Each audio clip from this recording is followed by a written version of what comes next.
gamit kasi laki, no? O ngayon, aga-aga pa kayong dalawa. Iangat mo pa yan kaya may hangin yan eh. Bumaba eh. Bumaba. O, malaki talaga yung reserba. Oh, baka makalaki yan. Guys, nandito. Sino, magagawa na kayo?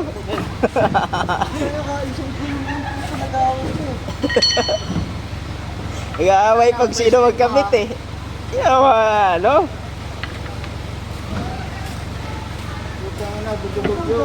Tayo nag-irap tapos kayo nakikita na Facebook.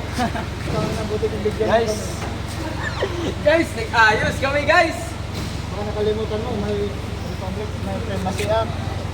Ayusin nyo, hindi naman pantayan. Wala, napit na isting na tayo. Tumulong ako eh. Mamaya, pagpatakbo Sabi ni, ko na, utang na loob na naman eh. pagtakbo ni Utangin tatay. na naman talaga oh. Ito yung tools ba eh? Pagtakbo ni tatay, mauna na naman yung gulong niyan. Bay, Angat mo bay. Angat mo bay. may papa. Sige. Yung ano ba? Yung tools ba eh? Binali ko na.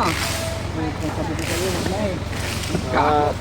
Ito yung mga expert namin magkabit sa gulong. Pumasok kasi ako kapang eh, dahil ako sabi na. Yung Alam tornilyo, ko, pumunta ako dito kahapon eh. Walang laman. Nakita ko motor mo. Pumunta ka rin dito? Oo. Ano oras?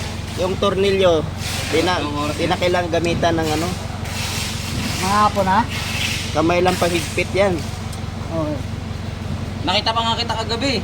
Ikaw driver kagabi, di ba? Hindi. Hindi na ikaw kagabi. Alas 3 ba ako umuwi? Iniwan ko si Johnny doon doon. Diba sorry? Dumi na yung kamay mo, boy. Tanggap na matuta. Dumi lang yan. Kamay lang paghigpit yan. Ganyan kalakas makawan ni Ang William. kalakas. Di na kailangan gumamit ng ano. Mukha lang, sapat na. Binito mo na ng tubig eh. Kaya, Panginoon. Okay na bike ni James. Oo. Anong sira? Ba't nasira yung bike niya? Ano lang, alog lang. Ano ba? Biring? Oo, wala nang grasa. Ayun, okay na. Yung head, yung... Kaya na may biyahe ako. 4 na truck may biyahe. Oh, sabi nga ni Johnny, kuha ka 2 tao, Ching.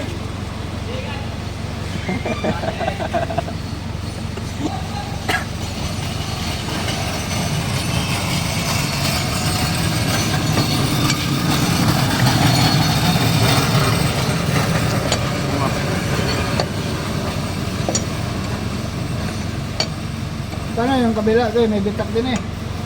Saan? Hindi naman daw puno karga na ito. Baba mo na, ganito eh. Kahit na. Pwede na yan.